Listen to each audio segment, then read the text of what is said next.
Hello. Is that the thing we're gonna do? I don't know. Because that's how we started.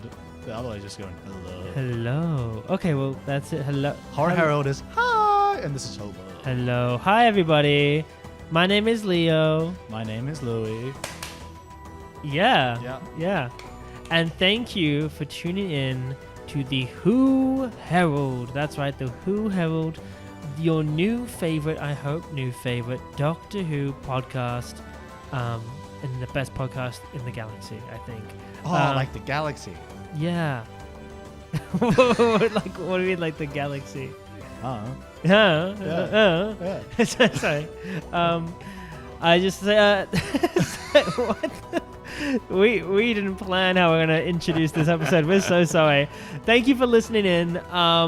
I was gonna say my name again. We are the Who Herald, and we're a podcast. This is one of our first episodes we're doing. Mm-hmm. We're a Doctor Who podcast, all about talking about Doctor Who, about the new stuff, the old stuff, and everything in between. Mm-hmm. And thank you for tuning in for the special Season 2 or / Series 15 premiere episode review. Uh-huh. We're very excited to talk about this. Mm-hmm.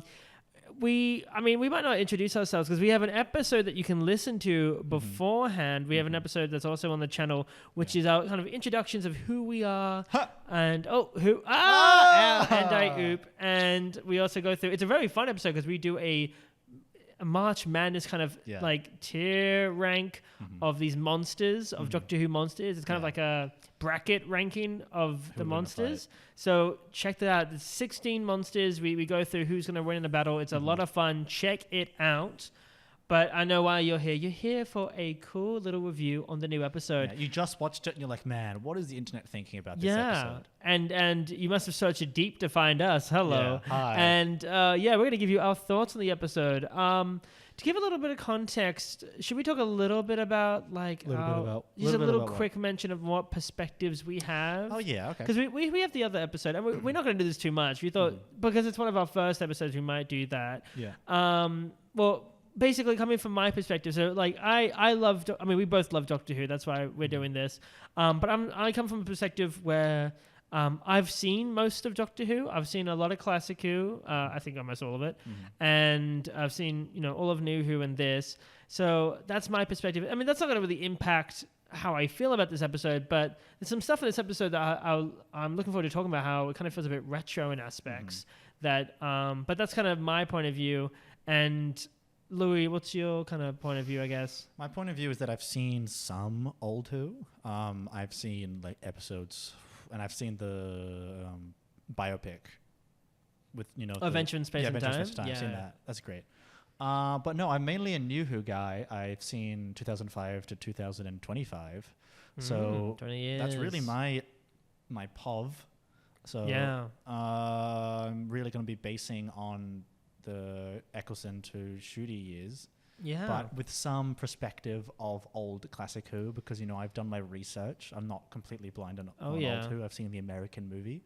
Yeah. I have a soft spot for that I do one. as well. It's Terminator. It's not it's Doctor obviously Who has its Terminator. issues, but I love it in certain aspects. Yeah. And also we've seen the last season, and I think we both have similar but different views. I think I was much more fond on it than you were, Louis. Yeah.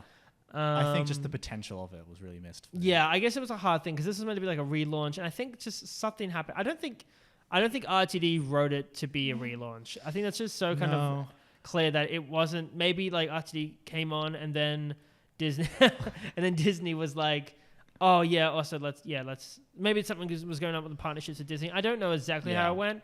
But to me, it felt like, oh, he's just written another season of the show, and then they had to make maybe some minor tweaks to go, oh, it's the relaunch. But I was more fond of it. I think we both agreed, it's not the beginning's a bit rough, the ending's a bit rough. There's some good in between, though.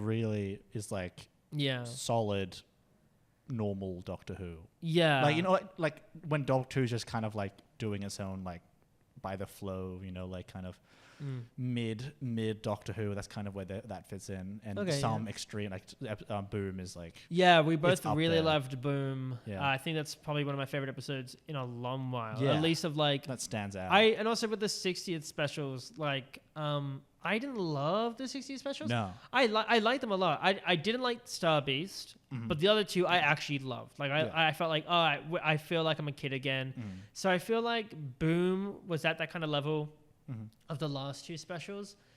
And I think the perfect way to describe, I think, how I felt, and I don't know how you felt, Louis, but I felt like, last season was a mixed bag where I don't actually like hate it. Like I actually I'm okay to look past some of its issues. Obviously, I'm not going to go and not mention those issues. But I was like, I like the state that we're in. Like, I like the feeling of these episodes compared to the Whittaker seasons. Yeah. And although, like, my brain is kind of making me feel like, oh, maybe the Whittaker seasons aren't that bad. And I watched a bit of season 11 recently. It's still as bad as I remember. But... No, if you like Whittaker, awesome. Love that for you. The Whittaker seasons is what we're talking about. Yeah. Oh, yeah. Whittaker's great. But I think I felt in a better place with this one. I think I was like, I had a lot more, and I wasn't saying I was super hyped for season 2. I was hyped. We're looking forward to it. I was cautious. Sure. I especially with this episode, I was going to be like, look, I know how. Yeah. I'm expecting space babies, and I'm glad. I mean, we'll talk about it. I don't think it was Space Babies. No, it was not Space Babies. It's not Space Babies. But, I was like, I'm still on board with this new era. I'm not like, I'm not someone to give up on Doctor Who because I don't like the seasons, because if I did that, I would have stopped a while ago. Yeah. And I think, like, I'm kind of in a space where, like, I can still like Doctor Who even if I know it's not great. Yeah, because there's always that sense of, like, it's a fun little whimsical show. Yeah, like I'm not one of those people who go like, oh, they changed this, I'm going to poop myself. It's like, no, it's always going to be Doctor Who no matter what. It's just like, what aspects do I hold dear that I don't want to change? Because, like, the Doctor's going to change, the TARDIS is going to change, the Companion's going to change, the writing's going to change. But, like, what is the aspects I hold on to that I want to say, hey, no, this is Doctor Who? Which is very specific and personal and changes to person. So. Yeah, 100%. I know, that's why I said it. Yeah. But yeah, so that's kind of how we felt with like everything beforehand. And I'm really excited for the season because I like the concept, and this is kind of a minor spoiler, but it's in the trailer. The concept of like a companion just wanting to go home and they're going to be in the plot of the entire season is such a cool plot to me. Yeah. So I got really excited on the prospects of that, and we'll talk about it. I'm curious on how far they're going to go with that, because that could get boring quite fast. Yeah. If the whole time she's like, I want to go home. Oh, no, I get you. I get you. And based off the trailer, I feel like she's not going to feel that way the entire season. I feel like it might be the first few episodes. But on the same time, I don't mind that, especially because it's an 8-episode season that I feel like that could work if it's like a small kind of like arc like that. Yeah. But anyway, we'll talk about how we feel. Do you want to say anything before we go into... I was going to say, the big reason why last season didn't connect to me is because I really kind of felt Russell T Davies' smugness. I don't know. There was some kind of like smug identity to it that I was just like, I'm like so clever, and I'm like, I write all these crazy clever stories, and my episodes have themes to them, and they're like all this, and they're cool, and it's like, your movie or episode can have like a message to it. Doesn't mean you did it well. So I kind of felt like that was a heavy point of like that. Yeah, I felt that as well. I mean, I still love RTD. I think RTD gave us, although my favorite era of the show isn't 2005, 2009, it is undoubtedly a peak of the show. Yeah. The story and the arcs are fantastic. And I feel like I agree that this era felt less subtle with the arcs. It felt less subtle with the storytelling. Definitely feel like they were going with like more general audiences. Yeah, and I felt like that the whole thing how it wrapped up with Ruby was a little bit like, okay, why are we making it seem so important if it's not important? But on the same time, like I can look past it because I'm like, I know this guy can deliver, and I just hope he does. But like, I guess I agree with you in certain ways that season 1 was just a bit. A lot of stuff was on the nose and a lot of flat. Yeah. Like, because there's a difference between when there's a theme to an episode and you emotionally connect to the characters in it, and then like that becomes an unraveling point. A lot of last season just felt like the Doctor going like, oh my God, that happened. And it's like, yeah, okay, let's move on. It's like, oh, okay.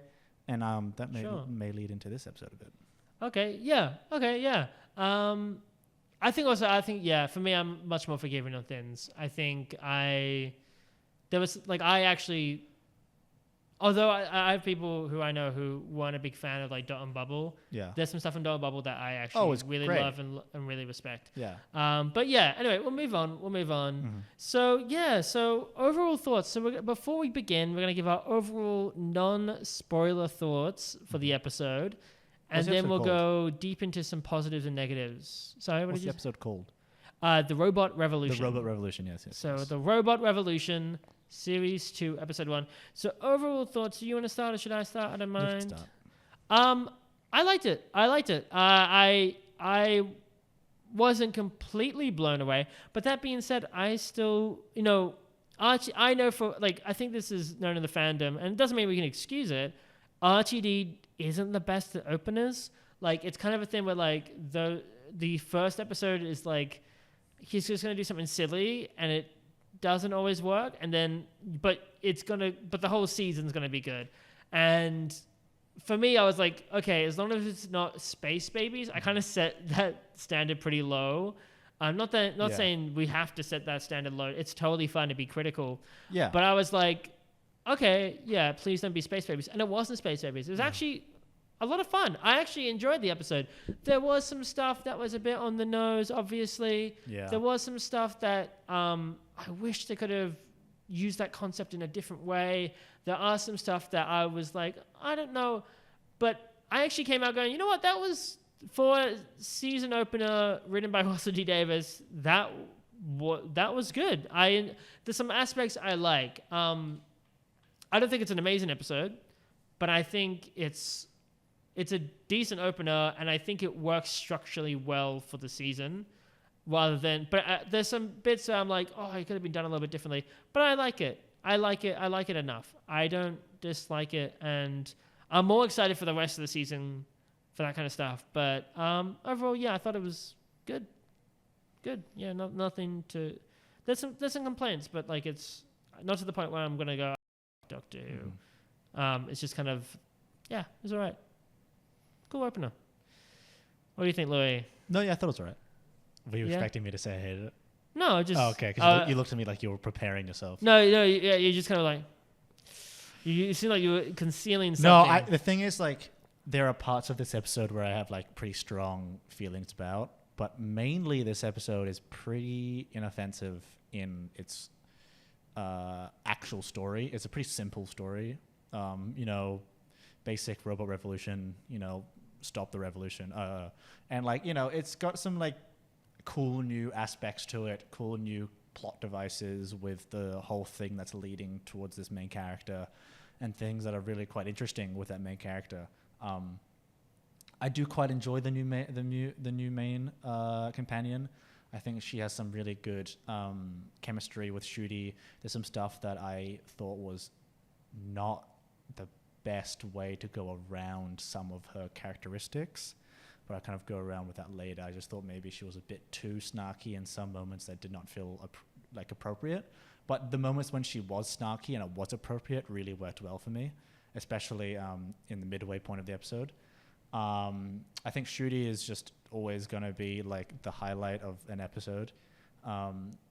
He's always giving his A, even if it's like not something I think I like in the writing, he's just going to act it very well. I think overall, it was a pretty fun, kind of reminded me very much of season 3 opener. Yeah. Yeah, which is kind of, in a lot of aspects, it kind of is that episode, but like not with the, like the whole place doesn't get kidnapped. It's just like this character gets forced into a different location, and it's kind of a very, like, these massive machines take them to a different location. So it kind of does feel very much like season 3, but I don't mind that episode, and this episode kind of reflects that and kind of has the more kind of like Kazoom part, like aspects of it, which was a fun episode, season 11. Kablam. So, and the higher budget did feel good, but I still have some negatives with the production of this, but I think overall it's pretty inoffensive, and I had quite a good time. Yeah. Well, that's good. That's good to hear. Well, now we're going to go into the spoilers, people. Yeah. So we're going to go into spoilers. We're going to start off with positives, I think. How do you feel? Start off with positives? The thing is, I wrote mine in kind of like order of the episode. Oh, okay, that's cool. Because I did it as the episode went. So do you want us to change the format then? Do you want us to go through by the episode? I don't know. No, like you can just say positives and okay, just yeah, go and through then you what just I go thought through. positive. Okay, well, we're going to start off with positives. I really like the concept of this episode. So other than just like what's within it, the idea of somebody getting their partner like a like we all know things. I've seen it, always online that like, oh, you could get yourself a certificate and you own that star, and it's a very stupid thing that doesn't make any sense. Yeah, like you don't own that star because you have a certificate. Yeah, but the fact that they just take that as a literal thing, and I thought it was just a very kind of funny, cool concept of an episode, and I think that's pretty awesome. And I was like, oh, cool, RTD. That's a really cool concept for other than just like, oh, alien invasion or planet that's being attacked. Yeah. RTD, you're doing kind of like I'm not saying like, oh, you're being like Moffat, but like, oh, it's a concept that's really cool. It's a cool, and fun, I was like, concept. I like that concept, and I think there's a lot of humor to it as well within the episode. And I think, just that very concept alone hooked me in. I was like, yeah, that feels original as an idea. That does feel original, other than just like a Siege episode or whatever. It feels original, and I like that. And I think it also feels kind of magical in a way. Of course, there's other stuff about the episode, but I think I was kind of confused a little bit by it. Yeah. There was a couple of things that I'm a little bit confused by, like how was that planet always there, and then suddenly it became a Miss Belinda Chandra planet, or was it created? I'm a little bit confused by that. It didn't completely make me not believe in the concept and make me go, oh no, that doesn't work. Yeah, it's very much a bootstrap. But where did it start? Yeah, I was just like, was the robots the ones who colonized the planet and made it Miss Belinda Chandraville? Maybe it was. Maybe I missed that. I don't know. They said that for like ages, the humans and robots were friends. They lived together in harmony until the Fire Nation attacked. So I think it was humans, robots stayed, and then 10 years ago, did the boyfriend the boy came and was like, did he come in and change it to Miss Belinda Chandraville? Yeah. So apparently it was a creation myth, where like it went back. Didn't he say like it went back like 10,000 years ago? No, he went back 10 years. I know, but I mean like the paper, the diploma. No, only 10 years. I swear it was only 10 years. I watched it. So then why would they just suddenly change everything about it? Wouldn't they be in like a bigger race and they just found this diploma? I don't know. I'm a bit confused on that. Yeah, but the idea is still cool. I wrote. It didn't make me go, oh, this idea doesn't work anymore. But it did make me go, I wonder how that works. It's very much fridge logic, where you watch the episode and you're like, oh, that's cool, and then you go, you know the classic thing, we go to the fridge to get something out, and you're like, wait, how does that work? Listen, and then like, it's fine. There maybe is an explanation that both of us missed. So in the comments, if you want to put down what it was, I would love to hear it, because I'm just a little bit confused. But other than that, like that aside, it's a cool concept, and I really like it, and I think it's a great way to have us have the companion introduced. Is that the companion is like taken by these robots, and the Doctor has to go in and save. I think it's a cool way. I just think it's a cool start to introducing this companion, and also it's just a cool concept for the episode, I think. But that's my positive on that. I would go say I think the opening of this episode is quite fun. Like the whole like until she gets kidnapped is like that whole like opening part. It is quite fun, and it kind of has that partners in crime feeling to it. But I would say the writing does feel a bit stinted in kind of the dialogue in like that opening bit. I wasn't the biggest fan of that, but I still can appreciate how this episode did start out feeling like Doctor Who, and like kind of felt like Donna and what's his name? Donna's grandfather. Wilf, like staring at the stars, and like a fun little whimsical aspect to that, and seeing the shooting star lead to 17 years later. I thought there was some like really cool aspects and really cool beginnings to this that felt very Doctor Who, like following her at a work shift and the Doctor just following her around and trying to hunt her down. Feels very, you know, those episodes I don't follow the Doctor but have the Doctor kind of in the background, you know, like Partners in Crime and the season 3 opener. So I like, and those are episodes I do enjoy. So I think that's like a good way of introducing this new season that felt more familiar than Space Babies. So yeah, I think that's a good way of starting. So I agree with you. Yeah, and on Space Babies, I do think this is a better episode than Space Babies. Although I will say, maybe it'll lead to my negatives. There are actually aspects of Space Babies that I do like more than this one. Mm-hmm. Like, I feel like it feels more fun and magical in Space Babies than this one. But I'll get to that. On that, I really like Belinda. I really like Belinda as a character. I think how old is she in this? She's like in her 30s, whatever. She seems like someone who's like, in comparison to Ruby, much more mature and much more like knows what she wants. She knows what she wants. Obviously, you know, she doesn't want to travel. Yeah. She's very like, she's stern, and I guess you can expect that with someone who's maybe a nurse in a way that you got to be a bit stern. What are the, you know, like a personality or a type. Yeah, and I think she's like a really cool character that, you know, she you know, makes self-sacrifices in the episode. She's caring. She mainly goes in to help. Yeah. She's someone who takes no shit as well. She stands up for herself, and I think she's a very strong presence. I kind of like how she's kind of like not a counterpart, but kind of like a mirror to the Doctor. Sure. On how the Doctor kind of very much thinks about the big stuff. You know, the Doctor's very much, okay, how do we stop this army? And like, oh, this magic mystery. He's compelled by this mystery of her. And like, oh, like, how do we stop this monster? And how do we stop? And we have to plan. While she's like, no, Doctor, I want to help this guy reset his shoulder. I'm going to make sure all these people are safe. But the Doctor's there going like, in the corner going like, you know, like, how do we do this? And, you know, kind of, I imagine like, if it continues like that, and even in the end of the episode when the Doctor's like, I scanned your DNA and I saw this mystery and like, isn't this exciting? Isn't this kind of crazy? What a coincidence. And she's like, no. You didn't ask me to do that.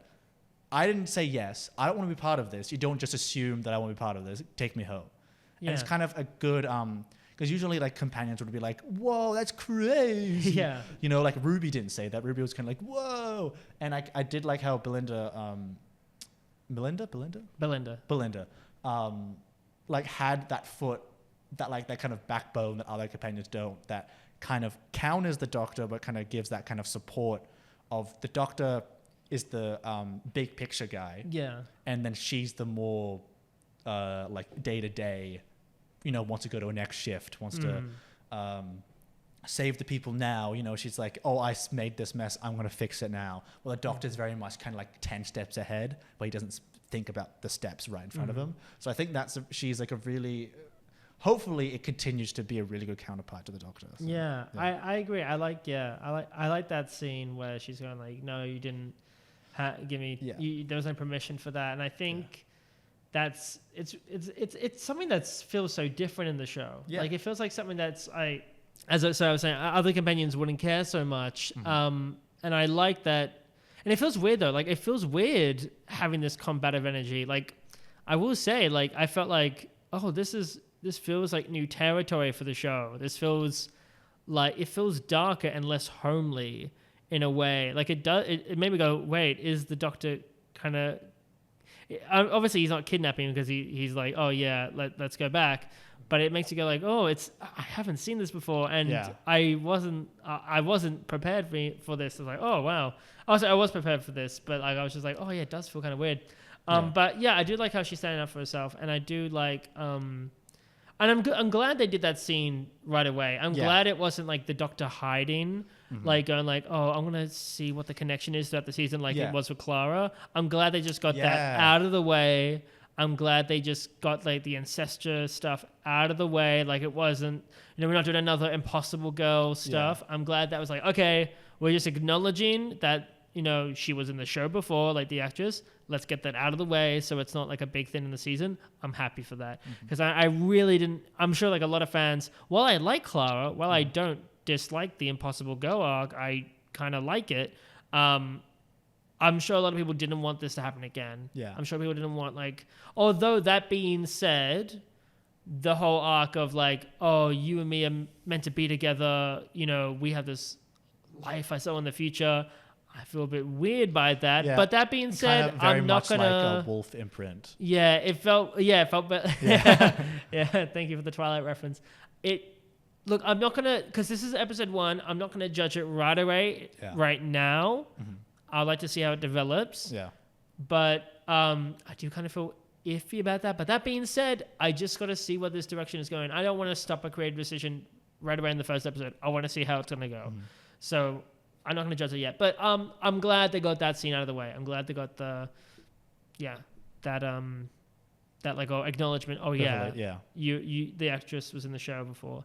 Do you have another positive? I'm happy to go with another positive. And we can talk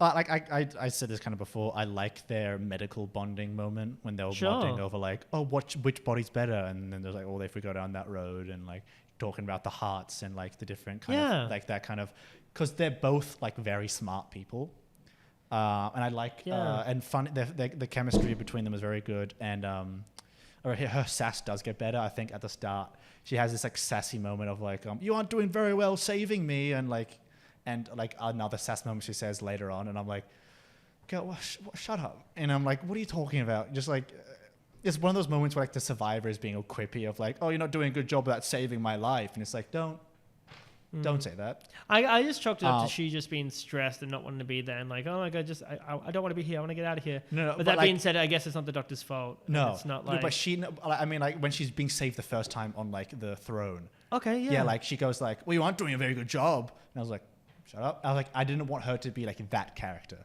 Yeah. Who goes oh, doctor, you're not doing a very good job about this, and the doctor's oh yeah, oh no, shut I get up. you. Yeah, I get so you. I'm glad her sass and her connection to the doctor did get better. I did like its slight commentary on AI. I didn't. No, the one aspect of AI. This let me speak. Sure, go for it. I think this is more of I think it's funny and not actually good. Is that an incel using AI to try to win over a girl is really funny. And if you think about it in our societal context, it happens all the time. Making fake bios and all that stuff, and sure. Making using AI to make fun of a girl. In this context of how it's used as a more metaphorical thing, I don't think. Well, we'll get into that, but I think I just that was funnier than I kind of was I was able to kind of laugh that off. Of sure, yeah. This incel trying to use AI to get a girl and goes to a different planet to do so. It's kind of bro, man. Yeah. I do want to get into the AI bit because I feel also there's cum in this episode. What? Yep. When was that? Doctor again? Who. The doctor says there's cum on the floor. Oh, the sperm on the floor. Yeah, and the egg on the floor. Yeah. Yeah, there's cum on the floor. Hey, yo, confirmed. But yeah, I will get into that because I felt that was maybe a little bit wasted, the AI commentary. But we'll get to that. I really loved the 9-word thing, the whole 9 words. Yeah, that was thing. interesting. I thought that whole scene especially was so well directed and made for me. I didn't like how they fed it to us after, where they kind of did the recap and they put all of his words together. Didn't mind that. I don't mind it. I'm just I get it. 100%. Yeah. But I also got to remember there's also kids as the audience. Yeah, so but I'm I got to remember that the show's going to be a little bit like that just because it is meant to be a family show. So I don't really mind that. But I really felt that whole entire scene felt tense, especially with the close-ups and the faces and the mouths and the counting of the fingers. And while I could tell where the sentence is going, that's not a bad thing. But I just thought that whole concept was a cool concept, and I like how they brought that back with Al and who's in pain and stuff like that. But we don't realize that. I just really liked it was a cool concept. I was this is nice. This is a cool timey-wimey smart thing that I could. I found that also funny when he was saying, "Oh, it's timey-wimey," and Belinda was "Am I 6?" I was just about to say that. That was when I wrote good sass. That was funny. That's good sass. I'd love that. Because it's very straight ahead. What am I 6? And then he just moves on. Because he's "Oh, it's a perfect way." Yeah. I love that so much. That's so funny. But I really like the whole and also, do you mind if I connect to another positive? The whole kind of while this was kind of like a siege kind of like episode with the fact that it's like a revolution episode, I really liked that. It felt like a classic Who episode to me, and I know a lot of other people are probably saying the same thing, where a lot of classic Who episodes are, you know, the Doctor and companion, not in this case, arrive on a planet, he's stripped from his TARDIS, and then there's a revolution going on against an alien race or whatever. And it felt like that in this episode. And it felt, I liked it. Like, I liked it. I liked the effects of, like, when they all got shot, they turned into skeletons. I really, Daleks. that felt, it was very, that's a Dalek-y thing. But it felt very like, oh, this is giving me lots of retro Who vibes. And as someone who watched a lot of classic Who, I really appreciated it. Like, I really enjoyed it. So the kind of like war and the siege bit and the whole kind of like that, I really enjoyed, and I was like, oh, this feels like how it was like in classic Who, and I really enjoyed that overall. I mean, that's my positive on that. I just really enjoyed that as a but yeah, I liked the revolution part, and it felt like oh, this is a grand thing that I'm seeing. Yeah How did you feel? Doctor Who based saying anti-AI. Just a little thing. Yeah, I'll get back to that. Yeah, I was going to say it's a decent metaphor for AI taking over humanity with jobs and leaders wanting to combine humans and AI in every way that depletes our humanity. That like aspect of it, I wrote that at the start of the episode. I feel like you're giving it more credit than it actually No, I wrote that at the start of the episode where I thought that was where it was going. Oh, okay. And then it didn't. And then I was like, Yeah. Yeah. But yeah, because you got your notes as your chronological notes of what you thought of in the episode, which is, and mine is like afterwards. So yeah, that's cool. I also thought the acting from everyone was really good. Yeah. They were all great performers. I even liked, I mean, I haven't always been the biggest fan of Mrs. Flood. But I thought she was really funny in the episode. I really because I liked when she was like, "You didn't see me," and normally like I did not like the first fourth wall break where it was like, "You never seen a TARDIS before" or whatever, and I was like, "Oh!" But now that I know that's like her character, I'm actually intrigued. I actually want to see who the flip she is. Yeah, and I know that's her. I think she's like the big overarching villain this season. So like, I'm like, is she like the neighbor to everyone? That's a cool concept. Yeah. Like, is she like she was neighbor to Ruby? I don't know. I want to know who she is. She follows the Doctor around and just knows his companion. I hope her conclusion is better than the Ruby conclusion at the end. I want her to be a satisfying twist. Just like it just goes in, then like, oh look, and they points at a street sign. I'm Ruby. Yeah, I'm 73. You remember 73 yards? I'm 73 yards. Watch that come back to bite us. But yeah, I'm actually interested in that. Yeah. This episode got me semi-interested into that. Yeah. Do you want to come up with another positive? I'm happy to say more, and then you can just jump off mine. I did really like Alan's design. Yeah, like the effects. Oh, this is overall the practical effects of the robots. Yeah, I was going to say I love the mix of practical Alan and looked VFX. Like the most kind of grotesque we've gotten in this later stuff because old New Who had pretty like gross stuff, and this was the first time we got like kind of like more leaning to like actual kind of, because this episode's rated M, it's not like PG or whatever. Like, so it's like I was like, okay, we're kind of like stretching that what we can do. It's like it's not gross, but it's like the human combined like Cyberman stuff and like kind of Torchwood vibe. So I was like, I kind of like, I do like that, and it was a very cool design when he was like out of the suit, and even on the suit, like even if it looked kind of cheap, but it was like it still looked kind of fun. Yeah. And I do like one of my positives was I love the mix of practical and VFX. You have the robots, the built sets, because they're all built sets in between. Obviously not the outside CGI bits. No, I built that. You built that? Yeah, I built that. Hey, yo. And the spaceships too? No? Okay. I didn't build that. Then who was that? But I like the look of the city. I like the look of, I think when they were standing up on the bridge to the building, I thought that looked beautiful out there. I really liked it. And yeah, overall, I just really I liked almost every CGI choice in this episode. One thing I should say about me, I am not really critical on VFX. Like, I couldn't care. And if you are critical, that's totally fine. I respect that. That's nothing bad. But for me, like the Flash VFX, I don't care about. Like, I don't care. As long as the story is like good, I do not care for VFX. and I thought the VFX looked great. There was one VFX that I could tell that was VFX. Yeah. Like the TARDIS like landing in the start of the episode. That didn't look right. It didn't look right. Because just stick to the original effect, which is just to have two clips together. Yeah. It must have been a pan down. Maybe that's why it was like that. I think it was because it was a moving shot. Maybe, yeah. But that was like, that doesn't feel real. But that's not a big deal. That's not a negative to the episode. I was just like, that was the only part that I noticed was like, that doesn't feel as good as it could feel. Because there's some production in this episode that I don't love. Like, I'm not the biggest fan of the color grading. I think it's a bit too warm. Yeah. Oh, well, I think it's a bit too dark. No, I mean like dark, but like the bright colors are a bit too warm. Okay. Like the.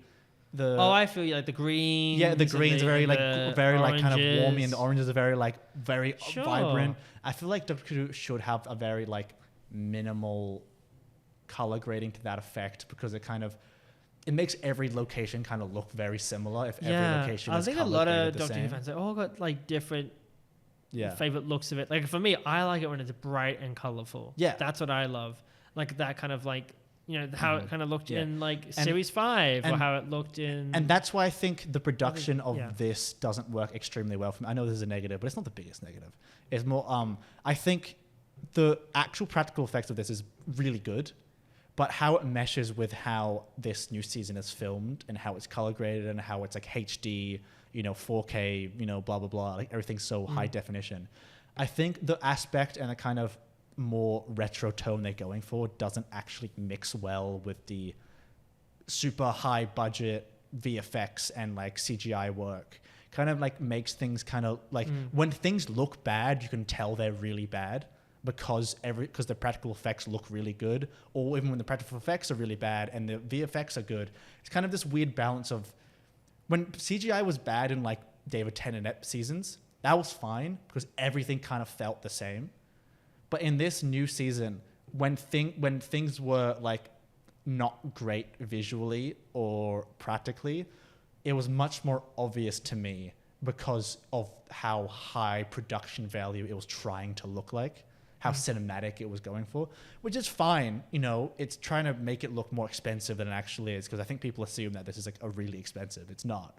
It's just like the stuff that they do shoot in is like the production, and that is really expensive. But to be honest, there's only like 3 locations in this. So I want to give them slack, because yes, it is still a TV show. It's not a movie, and not everything has to look perfect. I just think it's still not beating what I said from last season, but it is beating how there's freaking extras. Yo! Yes, this is the one thing that Louis cares about the most. Extras! Yeah, baby, that's what I'm talking about. We had people who just like also meant nothing. People who just would talk and, hey, kid, and then would frick off. And I'm like, yeah, great. Just people in the background. In the hospital, people in the background. On the street, there are people. I'm like, finally. Like, it definitely felt more alive, even if it wasn't the best. You know, there still was some parts where I was like, okay, you know, we could, you know, but definitely felt more lived in, more kind of. I think we should make this a common segment. I want this to be a segment in our show where you judge, like, there's Louis, what do you think about the people in this episode? And you'd be like, there's people, baby, like a people meter. Because if you don't know this, everyone, this is such a Louis thing, and I love that, is that Louis, like, a big part of how much he's going to enjoy this episode is if it feels like it's a lived-in episode, if he feels like there's lots of people. Like, the great thing about Louis, I think, compared to me, is he I think, correct me if I'm wrong, I feel like the feeling is important to you. Like, it needs to feel like there's people, and it needs to feel there's it's alive. Because I can't connect with the doctors, like, we have to save this planet, and I don't see anyone in it. There's 4 people. Yeah. Which, mind you, like, for me, in my brain, it's like, oh, that's almost every episode. But I guess it's the way it's done. It's the way it's shot, because, like, if they filled a room with, like, in this episode, they filled the room with, like, 7 people. And I'm like, bro. And we just had a whole episode where a bunch of them died, and then I could go like, okay, the reason why there's less people is because a lot of them died because they're in a rebellion. And I'm like, and I can feel that, and we could hear screams of like other people dying, and I'm like, I see you, Doctor Who, trying to trick me. No, that makes me happy, because I know that's a big part of whether Louis is going to enjoy the episode or not. Very much so. I've got not too many more major positives. to say I think I'm almost completely done, actually. Yeah. I think I'm done. I'm happy. I like the action. I love the action. I'm happy to move on to negatives, if you are. Yeah. I can start us off with a negative. Because we were kind of touching upon it, I wish the generative AI concept was used in a better way. Yeah. I don't think it was even used. To be honest with you, it was very much like it was trying to trick you. It was trying to trick you into thinking it was something else. By name. You know, I get it. Like the big kind of metal thing. Yeah. Like what was meant to look like a robot person. Mm-hmm. It looked like an AI image, like the way the eyes were, and I was like, okay, we're gonna do something on AI. Yeah. But it wasn't. There was nothing about AI. Nothing about how bad generative AI is, and it kind of makes me frustrated because this is a really important topic to me, and I think for a lot of artists, and I'm sure to Russell T Davies as well. AI is an important topic. Like and maybe when he was writing this, because he probably wrote this in 2022. Yeah, it wasn't as big of a hot button issue as it is now, so maybe that's why it wasn't as good as it could have been. But like, generative AI, that could be a concept for a whole episode in itself. It could be done really well because it's really important. But it wasn't. It was just, we're going to have a robot called generative AI, and it just works the same way as a regular ass robot. Yeah. Like, there's nothing about the robot or anything like that because that has anything generative AI related. Yeah. Because it defends AI in not generative AI, but AI because the robots are AI. And like, it goes like, like those are fine, but generative AI is bad. I'm like, okay, Russell, what's the difference? There's no difference. This one's evil. And I get it. Like, the whole point is that it's called generative AL, but why generative? Like that. Why I know, is it but generative? Then like, why did everyone else call it AI? It's because they couldn't see the other half of the L. Yeah. And I was just like, that's so stupid. That's so stupid. Get out.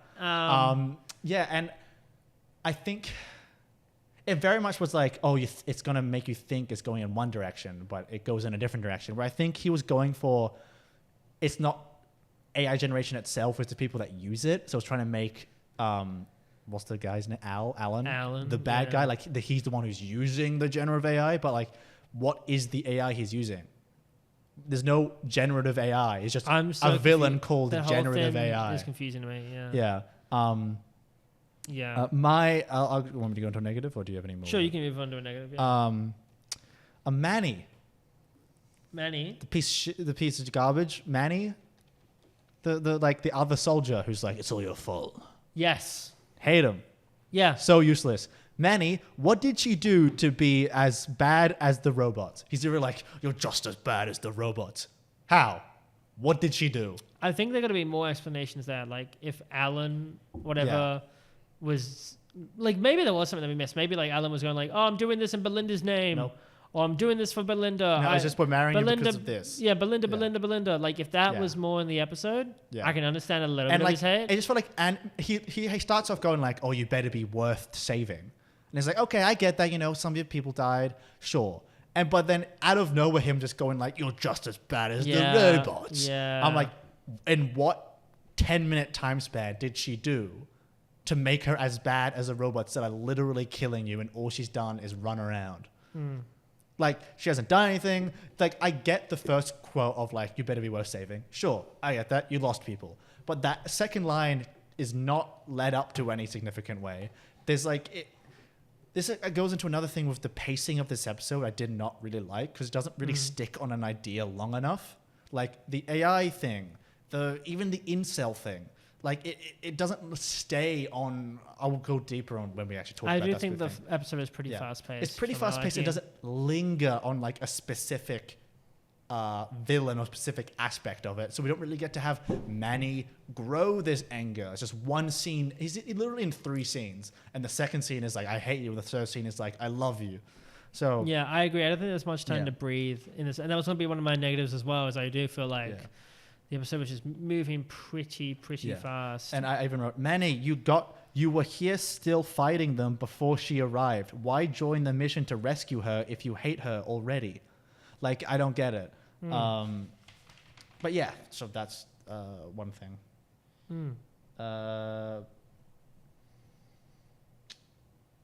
No, yeah. I did write, wait, Alan is a toxic gamer? No, he's based, guys. He's based. You don't know that. You don't realize. Do you want to say so? Yeah. So, I was gonna talk. We already kind of went through the thing about how it makes no sense. Not makes no sense, but I got confused about why it's the planet called Belinda. But I don't need to talk about that much more. But I agree. I feel like there was not much time to breathe at all, really, in the episode. I think it was just moving fast and fast to the point where I'm like, oh, okay, suddenly Belinda's in the TARDIS. I'm like, oh, that felt like it was going by so fast. I'm not sure exactly why he was. My brain. Maybe I need to watch it again because I'm a bit of a slow thinker. It's like, why was the Doctor searching for Belinda again? Because someone said her name. Oh yes, that's right. Someone told him. Yes. Do we know who? No, that's the point. I think we're gonna find out who. I think. Okay, yeah. That's fine. It's okay. Yeah, we talked about the darker cinematography. I'm not a big fan of the darker cinematography. It just already feels like the tone is so different, which is maybe a good thing, but it feels darker, and it feels, especially because we just had Ruby only for like 8 episodes. That I already kind of like didn't have time to like fully go like, I know we're gonna get to see Ruby again. I don't know. That's not major negative. I even wrote the thing, the goofy tone of Doctor Who doesn't fit the high reduction value of it. It feels less polished, blah, blah, blah. So like, I don't know. But I liked it for myself. I'm even to, I feel like, because I don't actually have too many negatives, because I think we talked about some of my negatives already in our positives section. What was meant to be a positive section. I do feel like towards the end, and this might have been just a me thing, I felt like the ending was a little bit, and I don't want to say rushed, but it felt like after the whole like experimental sequence where like they put the two things together, which I liked. I liked that thing. When it came out, I was a bit confused why Belinda was unscathed. Was it just because the Doctor's a Time Lord? Yeah, it's the same classic excuse. I'm a Time Lord, so I could hold the explosion. Yeah, I wasn't very satisfied about that, and also I felt like they were like, oh, what do we do about Alan?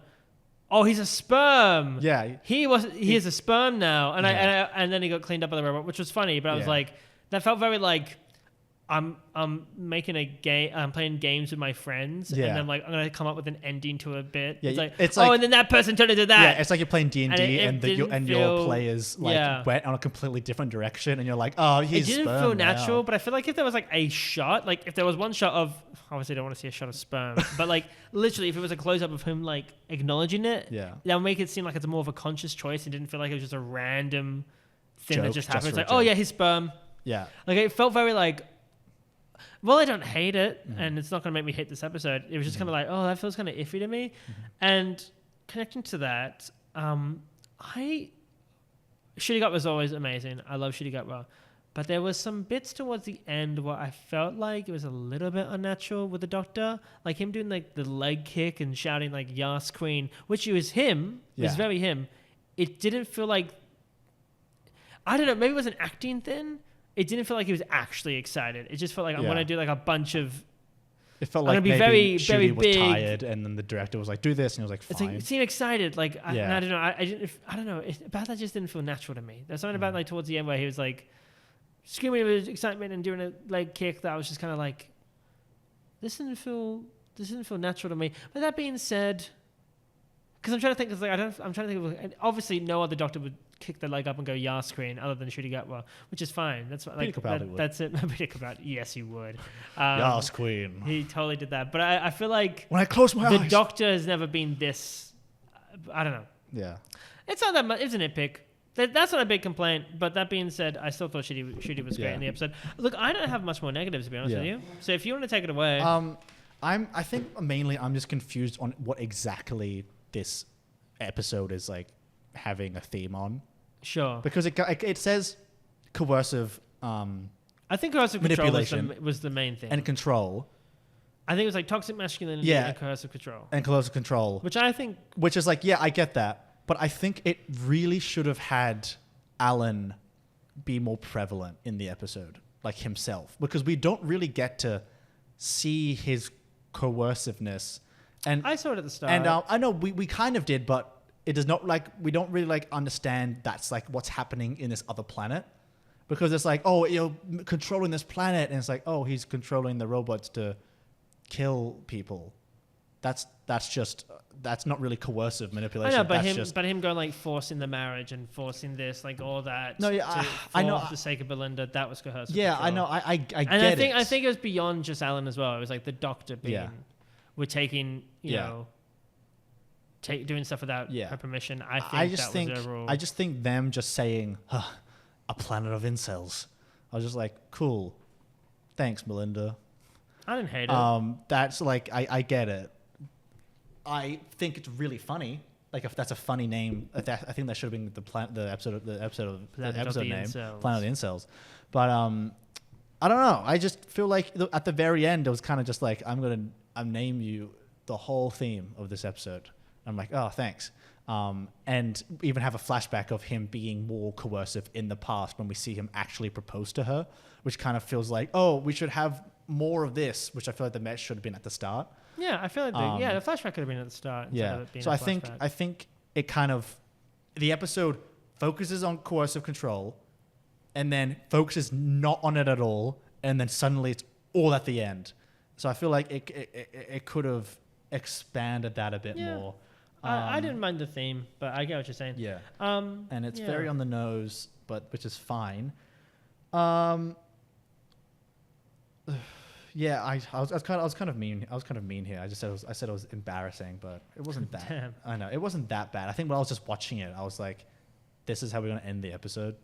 Like, this is kind of like a nothing ending to this kind of more like epic episode. It kind of felt like, "Oh yeah, we're gonna touch tips and then explode," and then that's. I think it's setting up something in the future, so that's why I didn't mind it too much. And I also wrote this. And also, wouldn't the bots from the future that went to the past meet themselves and explode? The robots that went back in time to get Melinda, they also went back in time to grab Alan. But when they went back to their planet, wouldn't they meet themselves in the past? Because they must be different robots. They went in the. I know, but like. There must have just been different robots. Must have been different robots. I don't know. Yeah. No. Or meet the ones who believe in Chandra as Chandra and not this Alan, because I know this is kind of getting into the bootstrap paradox, and I know this isn't really nitpick. This is me just trying to understand. They went back to get Alan before Alan was even a thing. Was Chandra what the planet was called? Because we saw the humans and robots kind of living together in the flashback when Alan was there. So was Chandra the missing queen, or was only revealed when I think Chandra was they were only called Chandra because Alan told them to call it that because of this thing. Why would he use that as why would he just to have an excuse for them to go back? I'm confused. Exactly. That's okay. Yeah. I there's some, which is fine. It's Doctor Who. There are parts of the episode where I'm like, that doesn't make sense. It's fine. Wibbly wobbly. I'll deal with it. Sure. Yeah. I don't really have anything much else. Yeah. I think I will say final thing, maybe for a negative, is I don't know if I'm immediately hooked by the world ending in May 2024, like the May 2025 thing, where when the TARDIS is like going away and we see like the floating Eiffel Tower. Is that when the season ends, May 25th? Yeah, that's the last episode, I think. So, which is cool. Yeah. And I think, look, it's maybe not the fault of the episode, but the immediate like high stakes right away, I'm just not hooked. It has, but I've seen opposite in the fandom. Some people are really hooked by that. Oh, really? So, but for me, I was just like, I think I've just seen it before. Yeah, I think just coming so close to Empire of Death. Yeah. It didn't feel anything to me, and I think that's Also, why was the center point? Why was the Eiffel Tower the same size? Was like really small. Maybe it was just distance. I know that's what I was thinking is distance, but it was really funny how the taxi was like this big and Eiffel Tower was only like this big. Like I think it's distance, and I think it was distance as well. But it's a cool image. Let me just say, it looked like a cool image to me. Yeah, I like the red galaxy, but I wasn't super hooked. But that being said, I'm still excited for the season. Okay. Well, now we're going to give our rating to this episode. So we have been in a bit of a flux. No, oh my god. That was so good. Can we put that as a clip? Can we oh my gosh, like YouTube shorts that? Oh my god. Sorry. We don't know. We've been thinking, like, we're not super sure how we're going to rate. Like, are we going to do... Because we have another podcast called The Horror Herald, which we have our own kind of thermometer rating system for that, which I don't think we want to apply here.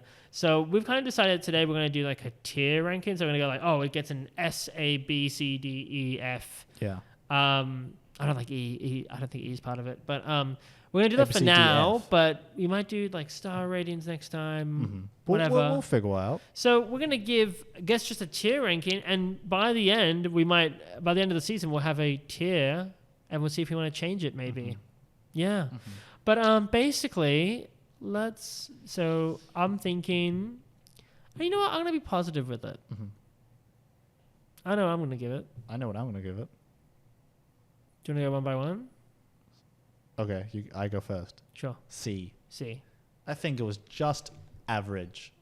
Sure. I think it didn't do enough to make it like memorable. 'Cause I think to me this episode's kind of forgettable because it didn't really focus on like a villain or like a plot point. There wasn't like, oh, that moment was like, oh, brilliant. Or like there wasn't like a massive creature effect that was like, oh my god. It kind of went to plot point. And it didn't really like stick into one thing.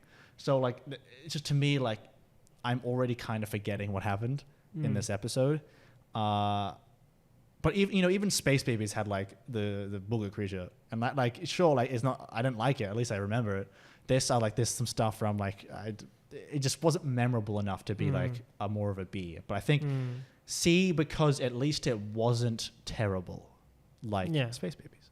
Yeah, and even I still like parts of Space Babies, but overall it wasn't that good. I was going to give this a B because I think I just had overall a good time with it. I think the action is cool. I enjoyed the sets and I enjoyed Belinda as a character, and I didn't dislike too much of it. I might stick with the B. I think it is closer to a C. It's like a low B, very low B.